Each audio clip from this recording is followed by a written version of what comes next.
Hey there, guys. Chet here. All right, let's settle one of the biggest debates in the no code space right now: Framer versus Webflow. I see so many people out there getting stuck trying to figure out which one is better, but the truth is they're both powerhouses. The choice really comes down to your background and what you're trying to build. So today we're going to compare these two incredible platforms to help you decide which one is perfect for your next project. But before we dive in, I've got a little something special. When you sign up with my link below, you'll not only get started with Webflow or Framer, you'll also unlock my free full course that takes you from your first project to your first client. And I'm including my Notion templates, the exact ones that I use to manage projects, track clients, and keep everything organized.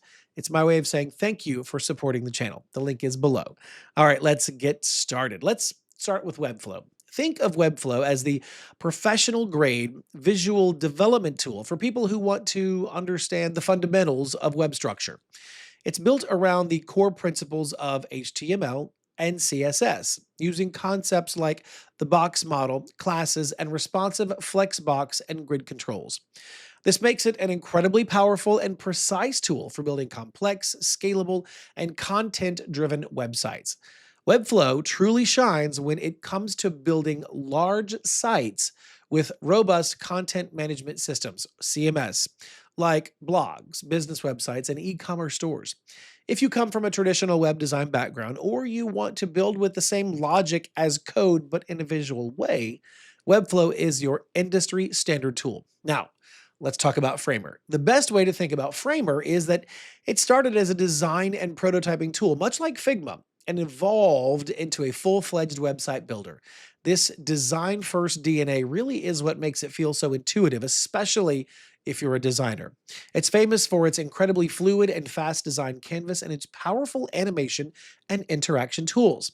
Framer is all about making it ridiculously easy to publish a website directly from your design file.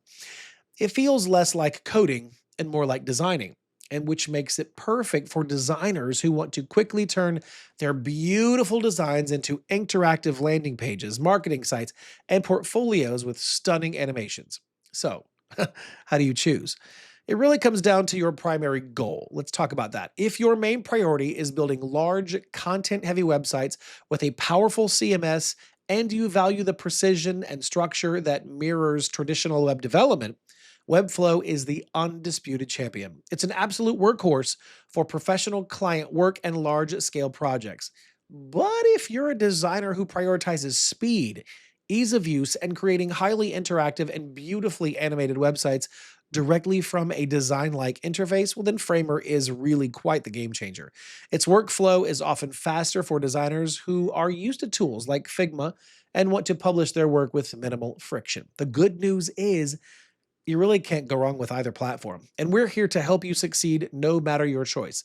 Because we believe so strongly in both Webflow and Framer, we've got a special offer for you. Sign up for either platform using our links in the description, and you'll unlock our courses and all of my Notion templates completely free. So you can start building like a pro right away. All right, that wraps up this comparison. I hope this helps you understand the key differences between Framer and Webflow. As always, thanks for watching. I'll see you in the next video.